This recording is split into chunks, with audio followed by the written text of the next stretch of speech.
Hai guys, dan selamat datang kembali di acara SOS, Sesi Obrol Santai dengan aku, Dr. Grace. Hari ini aku ditemenin sama salah satu spesialis muda favorit kita di Rumah Sakit Panti Wilasa Citarum, yaitu Dr. Gigi Adia Putra Indra Pradana, spesialis bedah mulut. Hai dokter. Halo, selamat pagi. Pagi, gimana kabarnya dok? Baik sekali. Puji Tuhan. Jadi hari ini kenapa kita kedatangan Dokter Adia?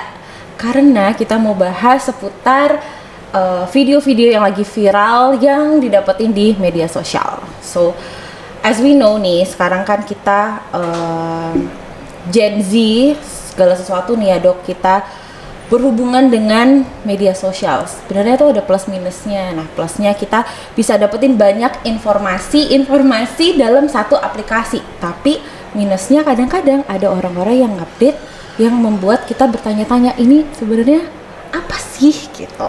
Nah, kemarin ada beberapa video yang viral yang sudah kita kumpulin yang kita mau nanya langsung sama sumbernya. So, kita langsung mulai aja kali ya, Dok. Boleh. Dari yang mana dulu nih dok? Soalnya bagus semua ya videonya. Bebas lah, silakan. Mau yang mana dulu? Yang mau ya.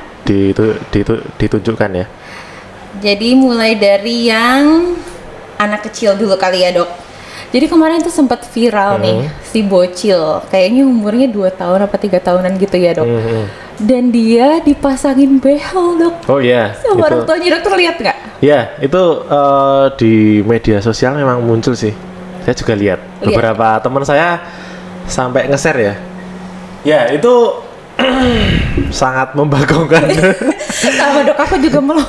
Ya, jadi behel itu kan sebenarnya kan suatu treatment untuk merapikan gigi. Nah, merapikan gigi yang bagaimana? Sebenarnya gigi rapi atau enggak itu kan seringnya adalah ditentukan ketika sudah memasuki usia dewasa, ketika gigi permanen atau gigi dewasa itu sudah tumbuh semuanya, ya sudah tumbuh semuanya, atau dalam tahap tumbuh kembang yang dia sudah muncul gigi-gigi permanen itu, sehingga nanti akan dianalisis ini sebenarnya giginya ini benar-benar berjejal atau enggak. Nah, itu pun dilakukan perawatan jika ada keluhan, ya kan, dokter melakukan perawatan itu kan karena pasiennya datang ada keluhannya, ya kan, ada problem di situ. Problemnya itu bisa bermacam-macam sih. Kalau sumbernya itu dari giginya itu tidak rapi ya, yang paling sering adalah masalah estetik, kok tonggos ya, kok giginya maju ya gitu. Atau bisa macam-macam sih, bisa malah dari awalnya itu bukan karena masalah dari giginya, tapi karena masalah lain. Misalnya snoring, sleep apnea ya. Jadi ngorok waktu tidur. Itu kan ternyata setelah ditelaah, diperiksa oleh dokternya, oh ini ternyata masalahnya adalah karena misalnya lengkung rahangnya terlalu kecil. Ya, lengkung rahangnya terlalu kecil, giginya berjejal di situ, sehingga menyebabkan obstruksi lidahnya di situ menyumbat ketika pada saat tidur. Ini nggak selalu seperti ini ya, cuma saya sebutkan contoh-contohnya aja sih, contoh-contohnya aja. Nah, karena ada keluhannya itu baru dilakukanlah perawatan. Nah, untuk kasus di mana anak ini usianya masih 2 tahun, itu kan bahkan gigi susunya aja belum muncul semuanya.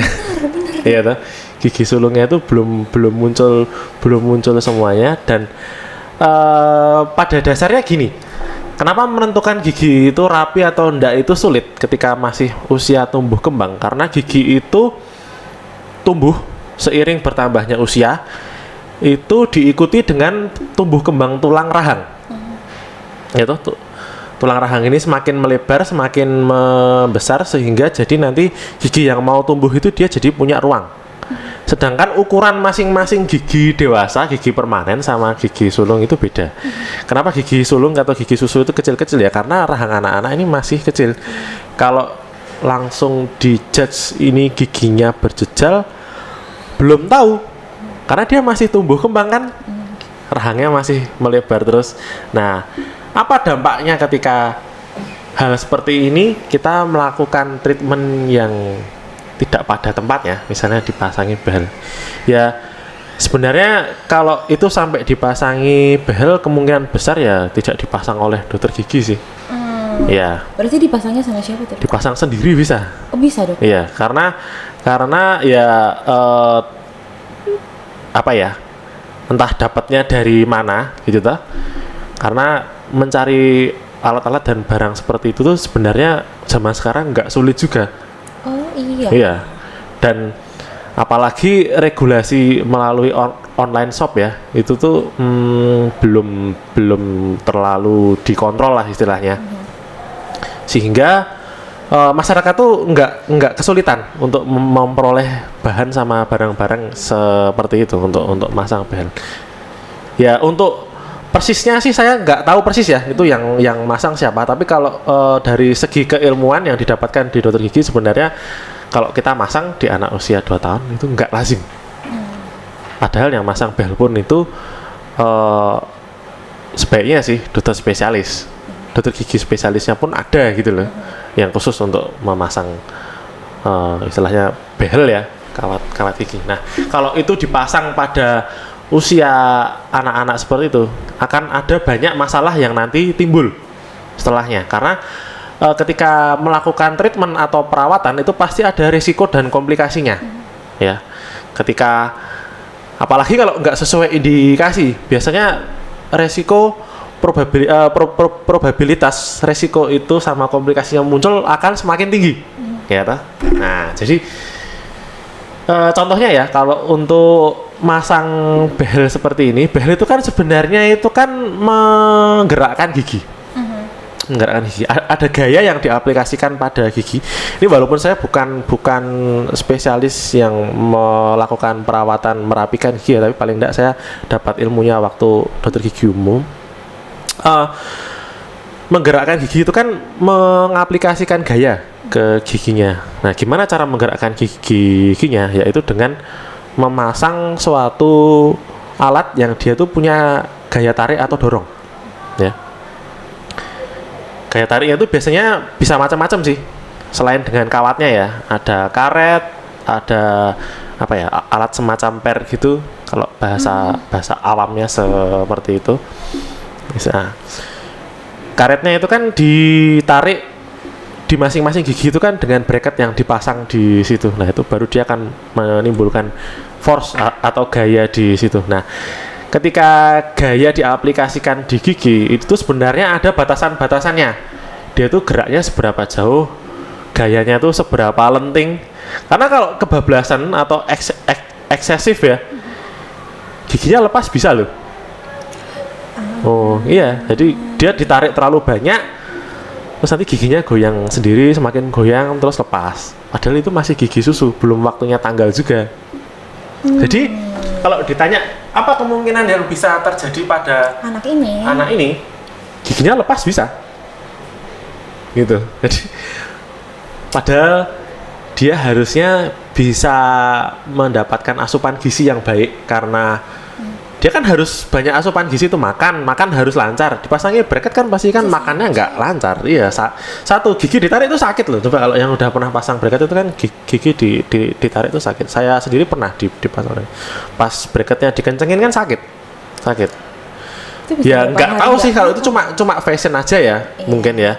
Cuma walaupun itu sekedar fashion, sekedar ditempel, pasti akan ada tarikannya. Yang itu yang tahu seberapa mengontrolnya supaya tidak berlebihan dan sesuai itu ya dokter spesialisnya yang masalah. Nah, itu satu, lepas atau goyang.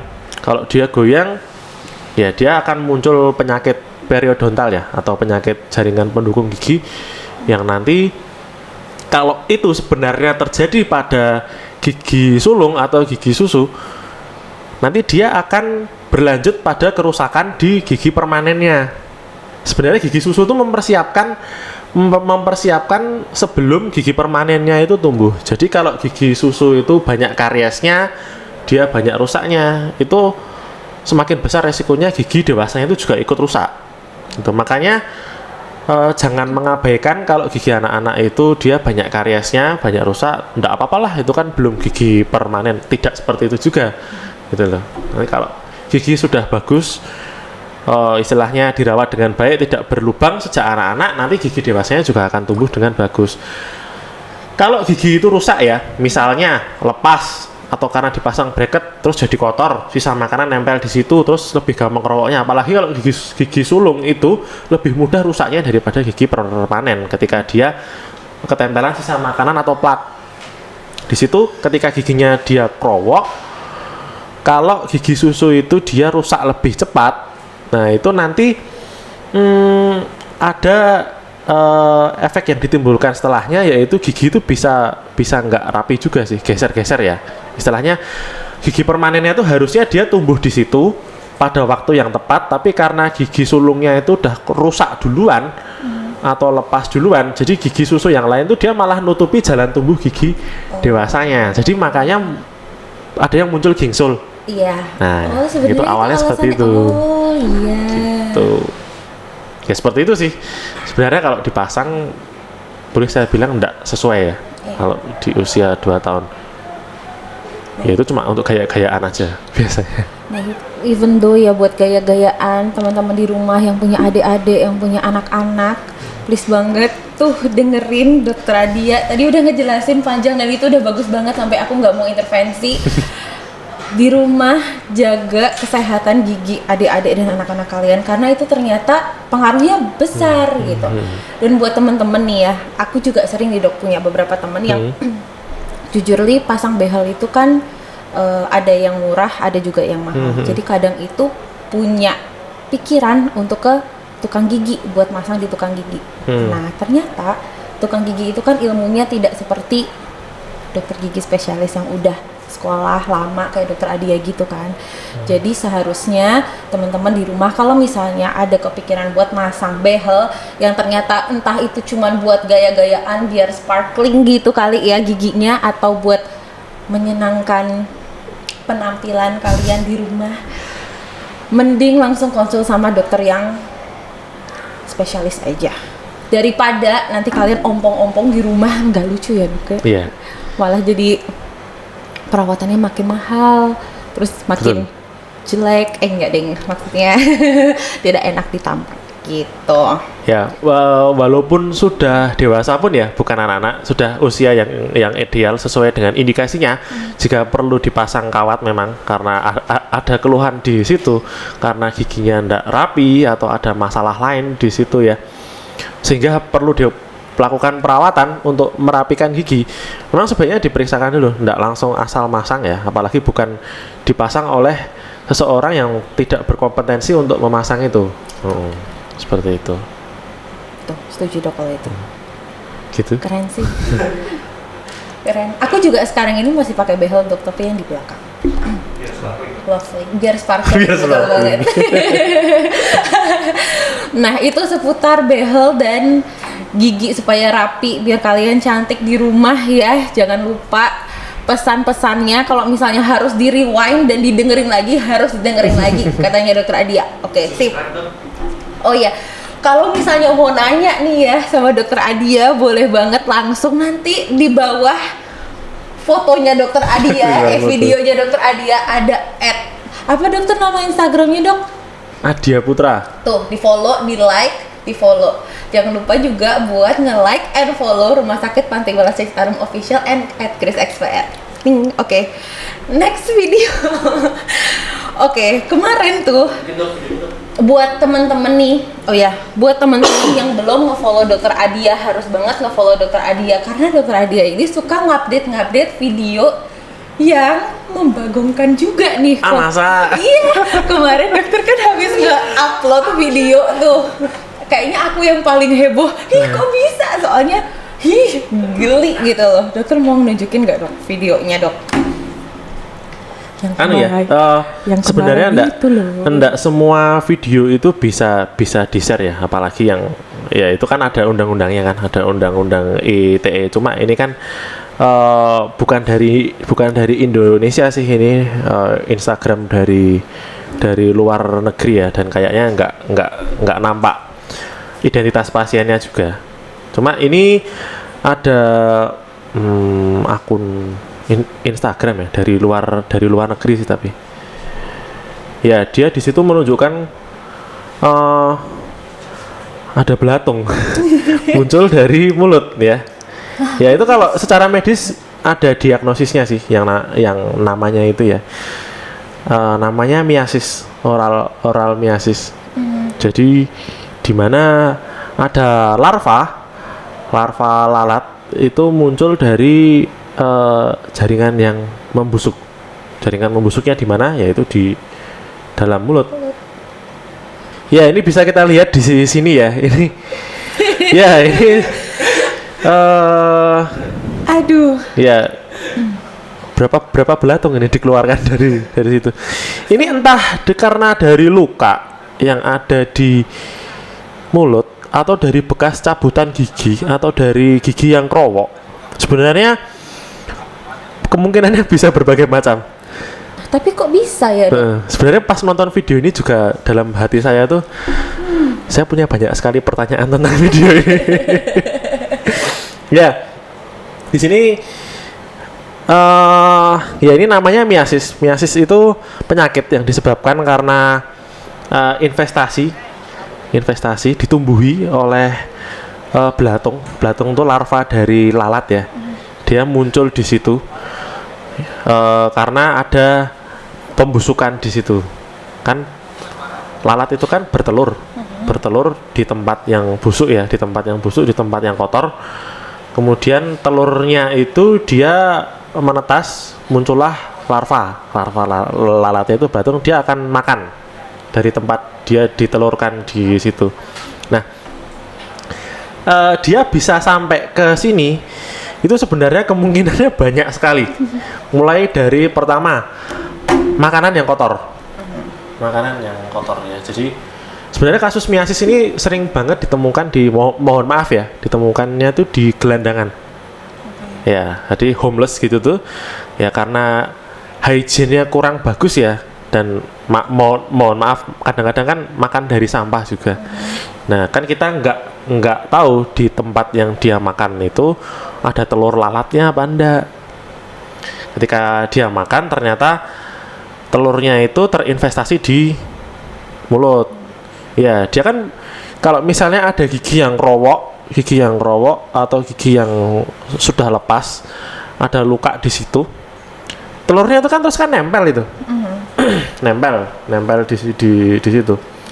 Telur lalat itu kan dia lengket, dia nempel di situ terus dia menetas di situ.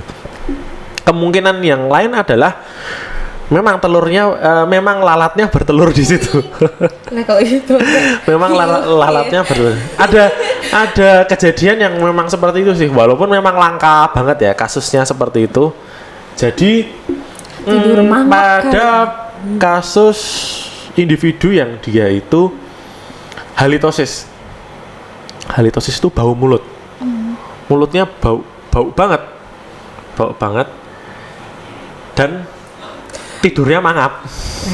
Nah, ini para produser kita kayaknya pada tersinggung, makanya pada ketawa-ketawa.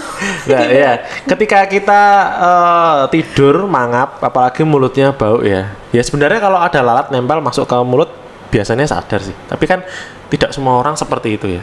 Tidak semua. Saya sendiri nggak tahu apakah ada orang yang tidur mangap, mulutnya bau, lalat masuk ke situ bertelur tapi dia nggak bangun, ya kan? Nggak bangun. Padahal kalau secara refleks biasanya bangun, tapi kan kita nggak tahu kondisi masing-masing ya. Terutama kalau seperti yang saya jelaskan itu tadi terjadi pada kondisi oral yang orang itu sosial ekonominya itu kan istilahnya poverty ya, kayak gelandangan itu tuh kan bisa jadi kan kondisi tubuhnya nggak bagus tuh. Nggak bagus, sehingga ya secara nutrisi kurang, kan pasti kan lemas dan sebagainya. Nah, itu bisa jadi kondisinya seperti itu ya. Jadi apa aja, makanan, terus lalat yang memang langsung bertelur di situ, atau tangan ini kotor habis megang apa, terus dia mungkin ada sakit di situ, terus dipegang-pegang malah nempel di situ. Ya memang kita eh, sebenarnya nggak boleh masukkan jari atau tangan kita itu ke dalam mulut. Kita nggak tahu kan yang di jari kita ini apa aja. Kuman, virus. Ya makanya pas awal-awal COVID itu kan bahkan kita salaman terus masukkan ke sini kan nggak boleh toh. Nah itu kan juga sumber penularan. Ya seperti itu. Ya itu ketika telurnya menetas, larvanya muncul, dia ngerogoti di situ sih. Dan kalau dia ada di balik gusi atau di daerah gigi yang kerowok itu ketika dia lubangnya kecil banget dibersihkan tuh sulit. Kalau larvanya itu dia masuk ke situ tuh mau dikorei nggak bisa. Ya dia malah makin banyak di situ. Makin banyak. Jadi malah apalagi kalau ini ya apa namanya defisiensi imunitas ya, kekebalan tubuh apa ya, imunokompromis ya, itu akan semakin mudah lagi miasisnya itu semakin parah, jadi larvanya semakin banyak di situ ngerogoti jaringan. Jadi kalau kayak gitu giginya harus ya itu didemen sih, dibersihkan semuanya. Kalau ada gigi yang kerowok di situ dicabut, ya makanya seperti di video itu larvanya yang diambil satu-satu. Tapi sampai kalau habis. kayak gitu tuh larvanya udah lumayan gede ya dok, berarti itu kan udah lama sebenarnya. Lama, ya? Emang nanya beneran ini emang gak kerasa ya dok? Ya kerasa. Harusnya ya. Cuma pas mau diambil kan dia sembunyi lagi di dalam, di antara gusi sama gigi, di antara gusi sama tulang gitu. Kan makanya di antara gigi sama gusi sama mulut sama tulang sama gigi, di antara gigi itu kan sebenarnya kan banyak celahnya toh. Yang biasanya dia terselip sisa makanan. Nah, ini terselip larva. Ya seperti itu. Terus ini dok ngomongin oral hygiene nih, kan salah satunya tadi kan karena higienitasnya nggak baik ya. Kadang itu kan ada orang yang nanya nih, overbrushing itu sebenarnya hal yang baik apa tidak sih? Habis makan gosok gigi, habis ini gosok gigi. Sebenarnya gosok gigi itu ya kalau frekuensinya semakin banyak itu bagus sih. Cuma caranya bener apa enggak? Oh gitu. Ya kalau frekuensinya semakin banyak, caranya nggak betul sama aja sebenarnya dengan tidak sikat gigi gitu loh. Jadi sikat gigi itu kan ada teknik yang benar ya diajarkan biasanya. Ada pulpen nggak para produser? Di promosi kesehatan biar sama dokter Adi langsung nih ngomong. Yeah. Enggak, biar poin aja, contohnya aja ya. Sikat gigi ya, ini misalnya sikat gigi ya. Sikat gigi yang benar itu kan kita gosokkan dari atas ke bawah pada bagian belakang, depan sampai yang ke bagian dalam. Lidah itu juga perlu disikat loh. Nah, ketika kita caranya salah ya, misalnya menggosoknya ke samping terlalu keras gini, terlalu keras.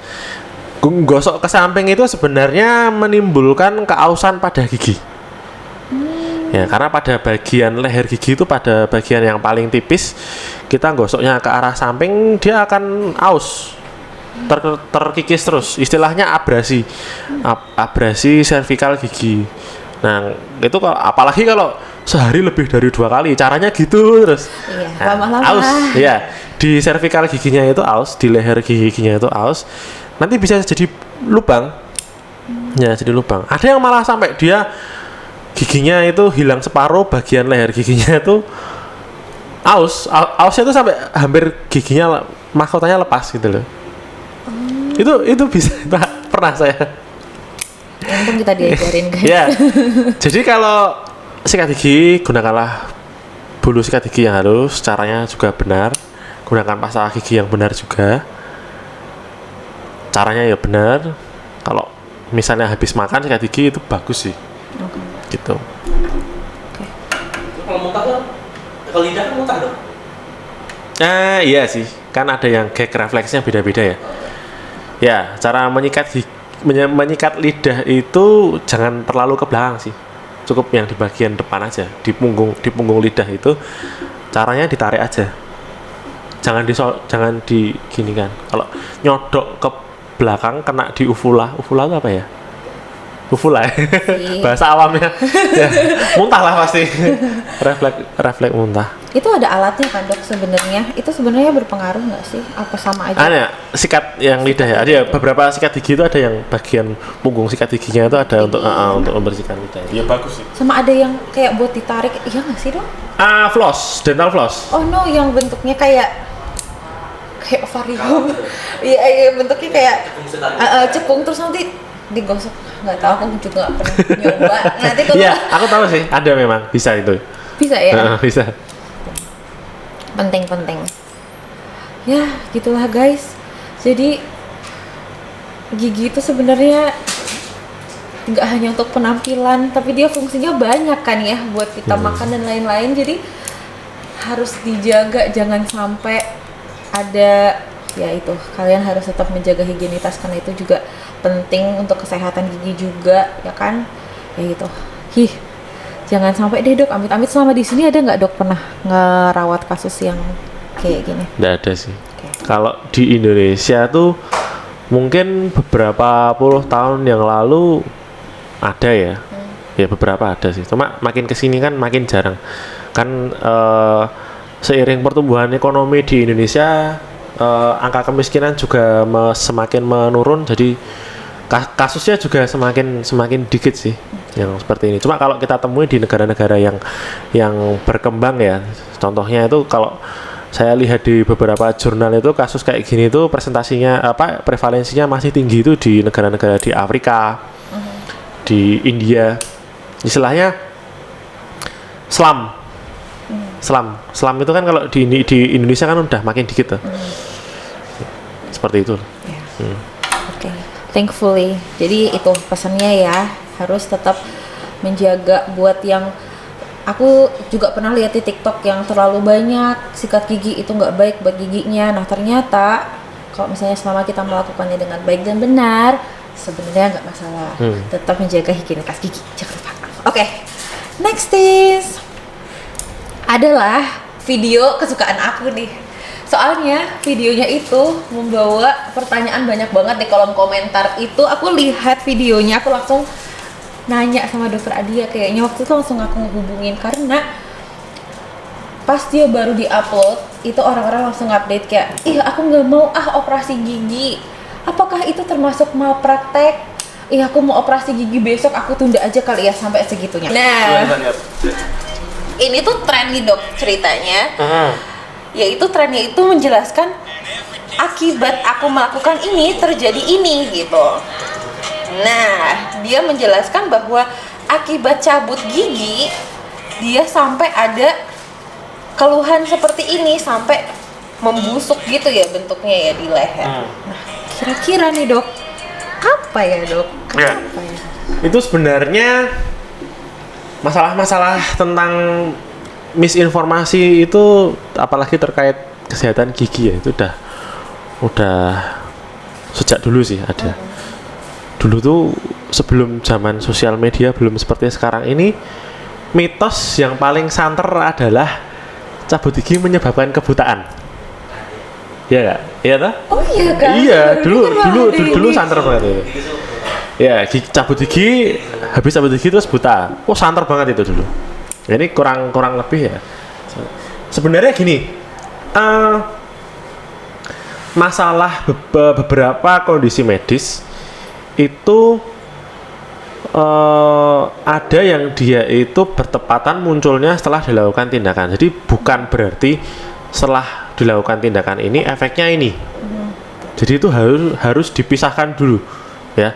Sekarang gini, kalau untuk tindakannya sendiri cabut gigi itu kan menimbulkan perlukaan. Jadi termasuk tindakan invasif ya, tindakan sebenarnya cabut gigi itu tindakan pembedahan minor kan, karena kita melukai di situ, melukai jaringan di situ, giginya kita ambil. Nah, semua tindakan yang dilakukan dengan menimbulkan perlukaan itu pasti ada risiko dan komplikasinya.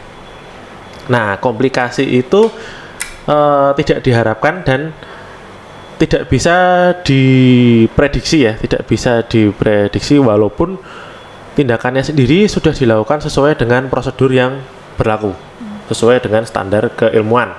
Nah, komplikasi yang muncul pada cabut gigi itu apa saja?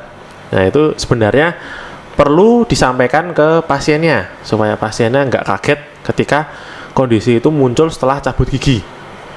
Nah, jadi kondisi yang bisa muncul atau kita sebut dengan komplikasi itu contohnya adalah nyeri, terus bengkaknya sendiri itu karena apa? Kalau misalnya karena peradangan, kan ya namanya menimbulkan perlukaan pasti menimbulkan peradangan di situ, bisa muncul bengkak. Terus perdarahan itu bisa muncul, penyebabnya macam-macam sih, karena setelah cabut gigi mungkin makan atau minum yang panas, kemudian merokok, atau luka bekas cabut giginya diisep-isep, nah itu bisa muncul darahnya lagi banyak gitu loh. Nah, itu komplikasi. Terus kok yang berikutnya sebenarnya kalau komplikasi itu ada banyak ya, bisa sampai lebih dari 10-an sih. Cuma yang umum terjadi seperti ini, termasuk salah satunya adalah infeksi. Jadi yang namanya luka itu kan bisa seperti tadi ya, jadi terhinggapi oleh kuman. Nah, tinggal kondisi pasiennya itu sedang fit apa enggak. Sebenarnya seseorang yang terinfeksi itu kan tidak hanya dari kuman yang datang saja, tapi dari daya tahan tubuh si hostnya ini bagaimana, bagus apa enggak, ya kan? Kalau misalnya kumannya nempel, tapi hostnya ini imunitasnya bagus, ya tidak muncul infeksinya. Ya, kumannya itu di permukaan udah langsung istilahnya diatasi oleh sistem kekebalan tubuh kita. Tapi ketika hostnya ini kondisinya sedang tidak bagus, daya tahan tubuhnya lagi drop, kuman itu nempel, apalagi rongga mulutnya tidak terjaga kebersihannya, banyak kumannya di situ, baru muncullah yang namanya infeksi tadi. Nah, infeksi ketika pasca pencabutan gigi itu biasanya terlokalisir, nggak langsung muncul di tempat yang jauh dari situ. Biasanya dimulai dari muncul di area lokasi tempat gigi itu dicabut.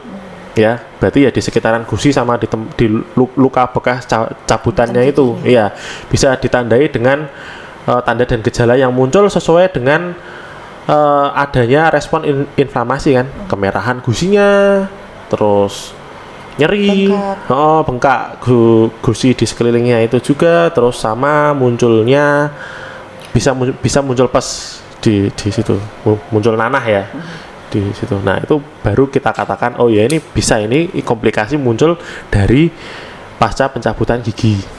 Terus kalau kondisinya jauh seperti itu, kalau di videonya sebenarnya itu istilahnya informasi yang tidak nyambung ya, tidak nyambung. Jadi kalau mau menyampaikan sesuatu itu harus runtut dan jelas. Misalnya itu kok bisa munculnya di sini, jangan-jangan itu penyakit lain gitu. Yang kebetulan munculnya bersamaan setelah cabut gigi. Kan bisa seperti itu gitu loh. Salah satu kekurangannya media sosial kan kita cuma bisa ngambilnya piece by piece ya dok. Jadi ketika direntetin jadinya orang-orang juga bertanya-tanya. Dan apalagi logikanya tuh cocok logi. Ini saya habis cabut gigi, sehari kemudian saya muncul benjolan di sini ya, terus cocok lagi. Ini jangan-jangan munculnya dari sini. Iya, Gitu loh. Sama kayak dulu yang santer adalah habis cabut gigi terus buta. Kalau itu jujur baru tahu. Nah, iya. Butanya ini karena apa? Harus didiagnosis dulu kan? Ya, kebutaan sendiri itu kan kalau diagnosis kan macam-macam juga gitu loh. Ya kan? Apakah ini tuh kelainan dari sarafnya atau dari lensanya? Itu harus dicari tahu dulu gitu. Kalau masalah jaringan dari gigi dan mata itu berhubungan apa enggak? Ya Kalau berhubungan ya enggak gitu, jauh gitu loh. Sama-sama di kepala. Ya, kalau sama-sama di kepala ya sama-sama di kepala. Kembali lagi kan itu logikanya cocok logi berarti. Cocok logi. Cuma kalau ada apakah ada sesuatu yang nyambung dari gigi ke mata sehingga bisa menyebabkan infeksinya itu enggak Iya sih. dong. Enggak sih. Cuma kalau misalnya muncul infeksi akibat gigi berlubang pada gigi rahang atas, terus sampai menimbulkan pembengkakan dari pipi dulu, baru ke kelopak mata, itu mungkin iya. Cuma kalau nggak ada apa-apa, terus mata langsung dari cabut gigi terus matanya buta, itu mitos sih. Gitu ya. Jadi untuk bisa terjadi seperti itu prosesnya panjang dan itu biasanya ya itu tadi ya karena komplikasi. Bukan karena semata-mata itu malpraktek, pasti ada kondisi lain yang menyebabkan hal itu muncul gitu. Nah, Seperti akhirnya itu. pertanyaan kita semua udah dijawab. Jadi buat yang jadinya takut cabut gigi, buat yang mau operasi apakah harus ditunda? Nah, tuh jawabannya. Karena nggak ada hubungan langsung antara gigi dan tempat-tempat di mana video-video ini muncul, entah itu di leher ataupun di mata. Jangan percaya segala sesuatu yang kalian lihat di sosial media. Apalagi kalau misalnya itu hanya sepotong-potong kayak gitu. Kalau misalnya ada teman-teman di rumah yang mau tindakan gigi, entah itu tindakan yang kecil ataupun yang gede seperti itu, boleh kok konsultasi dulu sama dokternya, nggak yang harus hari ini konsul, hari ini langsung masuk ke ruang operasi kayak gitu, nggak banget ya nggak dok. Nah jadi kondisi tertentu misalnya membutuhkan tindakan sito, ya mungkin dokter Adia langsung turun ke IGD ya dok biasanya. Tapi kalau misalnya mau konsul gigi misalnya yang sering mungkin dokter Adia impaksi yang kayak gitu gigi geraham apa gimana, nggak langsung hari itu juga diseret dijewer sama dokter Adia langsung masuk ke ruang operasi gitu, nggak boleh banget, konsul dulu. So jangan takut sama dokter gigi, mereka nggak semenyeramkan itu kayaknya. Dokter Adia nggak sih. Jadi kalau misalnya mau konsul sama dokter Adia boleh ya dok? Boleh. Saya biasanya kalau konsultasi itu saya berikan opsi pilihan perawatan, nanti mau yang mana sebenarnya terserah pasiennya sih. Kan kita kan gini, kan cara perawatan itu sebenarnya enggak cuma satu, kecuali kalau memang itu jalan satu-satunya ya karena kondisi tertentu, misalnya ada penyakit penyertanya yang lain sehingga tidak memungkinkan untuk dilakukan pilihan perawatan lain, ya biasanya akan diinformasikan. Tapi kembali lagi, untuk menyetujui untuk dilakukan tindakan itu akan dikembalikan ke pasiennya dengan setelah pasiennya diberikan informasi yang sejelas-jelasnya, jika dilakukan perawatan nanti bagaimana, jika tidak dilakukan perawatan nanti bagaimana, gitu sih. Jadi kalau misalnya teman-teman mau konsul langsung sama dokter Adia boleh banget. Di sini ada jam prakteknya dokter Adia hari Selasa, Kamis, Jumat, Sabtu dari jam 8 sampai jam 13. Boleh banget langsung konsul sama dokter Adia. Gitu ya guys. Jadi inget, di rewind, diulangin lagi, dinonton 1000 kali juga nggak masalah. Diulangi kata-katanya dokter Adia dari cara gimana, kapan harus dipasang behel, higienitas gigi harus disikatnya kayak gimana, tadi udah dipraktekin pakai pulpen, dipraktekin di rumah ya, ditonton 1000 kali biar Indonesia giginya kita semakin cemerlang, shining, shimmering, splendid, cantik-cantik. Kalau ya, belum puas boleh langsung datang.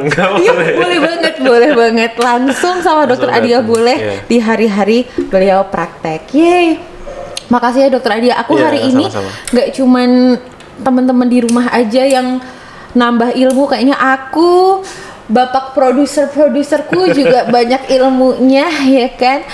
Jadi nanti kita tetap mempraktekkan di rumah. Nanti next time kalau misalnya teman-teman ngelihat video lagi nih yang mau ditanyain sama pakarnya langsung, boleh banget di save videonya atau dikirim ke aku atau dikirim ke Instagram Rumah Sakit Pantai Walau Cipta Official.